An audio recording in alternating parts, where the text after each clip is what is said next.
May 5-ന് ഞങ്ങളുടെ second wedding anniversary ആയിരുന്നു കേട്ടോ. അപ്പോൾ എൻ്റെ ഒരു ആഗ്രഹമായിരുന്നു വെഡ്ഡിങ് ആനിവേഴ്സറിക്ക് നല്ല ഫോട്ടോസ് ഇടണമെന്നും അതുപോലെ തന്നെ വീഡിയോ ഒക്കെ എടുക്കണമെന്നുള്ളത്. അപ്പോൾ അങ്ങനെ ഞങ്ങൾ വലിയ പ്ലാനിങ് ഒന്നും ഇല്ലാതെ തന്നെ എൻ്റെ വീടിൻ്റെ അടുത്തുള്ളൊരു റിസോർട്ടിലാണ് ഞങ്ങൾ വീഡിയോയും ഫോട്ടോസൊക്കെ എടുക്കാൻ വേണ്ടി പോയത്. പക്ഷേ അവിടെ ചെന്നപ്പോഴുള്ള പ്രശ്നം എന്ന് വെച്ച് കഴിഞ്ഞാൽ ഞങ്ങൾ പോയത് ഒരു 11 മണി 12 മണിയൊക്കെ ആയപ്പോഴാണ് ഞങ്ങൾ അവിടെ എത്തിയത്. അപ്പോൾ അവിടെ എത്തിയപ്പോൾ ലൈറ്റിംഗ് പ്രശ്നം കാരണം ഞങ്ങൾക്ക് വീഡിയോസും ഫോട്ടോസും ഒന്നും എടുക്കാൻ പറ്റിയില്ല. അപ്പോൾ ജിഷ്ണു പറഞ്ഞു, എന്നാൽ പിന്നെ നമുക്ക് പോയി ഒന്നൊക്കെ ഉറങ്ങിയിട്ടൊക്കെ ഒരു 3 മണി 4 മണിയാകുമ്പോൾ വന്ന് എടുക്കാമെന്ന് പറഞ്ഞു. അങ്ങനെ ഞങ്ങൾ തിരിച്ചു പോയി. ഞങ്ങൾ വീണ്ടും ഫസ്റ്റ് ലൊക്കേഷൻ മാറിയിട്ട് വേറെ ലൊക്കേഷൻ കയറി പിടിച്ചു. അപ്പം തൊട്ടപ്പുറത്ത് തന്നെ വേറെ ലൊക്കേഷൻ ഉണ്ടായിരുന്നു. അവിടെ ചെന്ന് വീഡിയോ എടുക്കാമെന്ന് പറഞ്ഞിട്ട് അങ്ങനെ അവിടെ കയറി വീഡിയോ എടുക്കാൻ വേണ്ടി പോയപ്പോഴേക്കും ഞങ്ങളുടെ ട്രൈപോഡ് എന്ത് ചെയ്തു, ഒടിഞ്ഞു പോയി.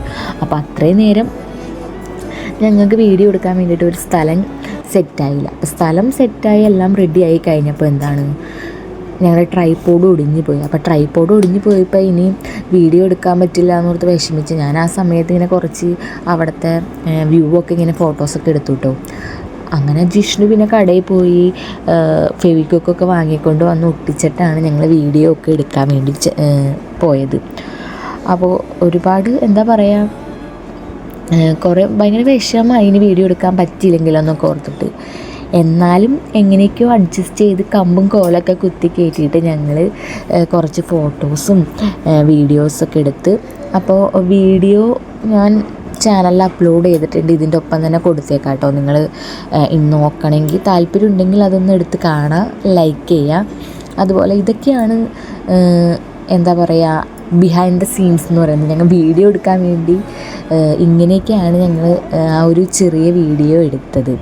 അപ്പോൾ നമുക്ക് നമ്മുടെ പരിമിതികൾ വച്ചിട്ടും നമ്മുടെ മെമ്മറീസ് കൂടുതൽ ബ്യൂട്ടിഫുൾ ആക്കാൻ പറ്റുമെന്നുള്ള കാര്യം എനിക്ക് ഇപ്പോഴാണ് മനസ്സിലായത്. അപ്പോൾ ആ ട്രൈപോഡ് ഒഴിഞ്ഞു പോയെങ്കിൽ പോലും ഞങ്ങൾക്ക് ഇനിയുള്ള വർഷങ്ങളിൽ കാണാനും ഓർത്തിരിക്കാനും ഒക്കെ നല്ല നല്ല എന്താ പറയുക, നല്ല നല്ല ക്യൂട്ട് മൊമെൻറ്റ്സ് ആയിരുന്നു ഇതൊക്കെ.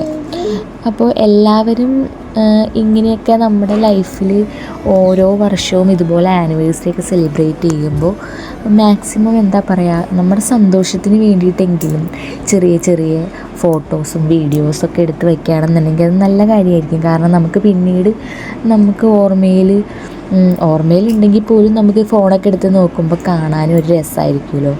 അപ്പോൾ ഈ റിസോർട്ട് എൻ്റെ വീടിൻ്റെ അടുത്തുള്ള കൃഷി വില്ല എന്ന് പറയുന്ന റിസോർട്ടാണ്. അപ്പോൾ അത് നല്ല അടിപൊളി വ്യൂ ആണ്. പുഴയുടെ സൈഡിൽ തന്നെയായിട്ടാണ് ഈ ഒരു റിസോർട്ട് പ്ലേസ് ചെയ്തേക്കുന്നത്. അപ്പോൾ ഞങ്ങൾ ഇടയ്ക്കിടയ്ക്കൊക്കെ അവിടെ പോകാറുണ്ട്. അവിടെ നല്ല രസമാണ് കണ്ടുകൊണ്ടിരിക്കാൻ വേണ്ടിയിട്ട്. അപ്പോൾ ഇതൊക്കെയാണ് ഞങ്ങളുടെ ബിഹൈൻഡ് ദ സീൻസ്. ജസ്റ്റ് എല്ലാവരും കമൻറ്റ് ചെയ്യണം കേട്ടോ വീഡിയോ എങ്ങനെ ഉണ്ടെന്നൊക്കെ. കാരണം ഞങ്ങൾ വലിയ സെറ്റപ്പായിട്ടൊന്നും ചെയ്തതല്ല, ജസ്റ്റ് ഒരു എന്താ പറയുക, ഒരു ആഗ്രഹം സാഫല്യത്തിന് വേണ്ടിയിട്ട് എടുത്തൊരു ചെറിയ വീഡിയോ മാത്രമാണിത്. അപ്പോൾ വൈകിട്ട് ഇപ്പം നിങ്ങൾ വീഡിയോ ഒക്കെ എടുക്കാൻ പോകുമ്പോൾ വൈകിട്ടുള്ള ലൈറ്റിലായിരിക്കും കുറച്ചുകൂടി ക്ലാരിറ്റി കിട്ടുന്നത്. ഉച്ചയ്ക്കൊക്കെ പോയി എടുത്തു കഴിഞ്ഞാൽ നമ്മൾ പ്രതീക്ഷിക്കുന്ന ക്ലാരിറ്റി കിട്ടില്ല കേട്ടോ. അപ്പോൾ എല്ലാവരും ഇഷ്ടപ്പെട്ടാൽ ലൈക്ക് ചെയ്യുക, ഷെയർ ചെയ്യുക, സബ്സ്ക്രൈബ് ചെയ്യുക. പുതിയതായിട്ട് എൻ്റെ ചാനൽ കാണുന്നവരാണെങ്കിൽ സപ്പോർട്ട് ചെയ്യണം കേട്ടോ.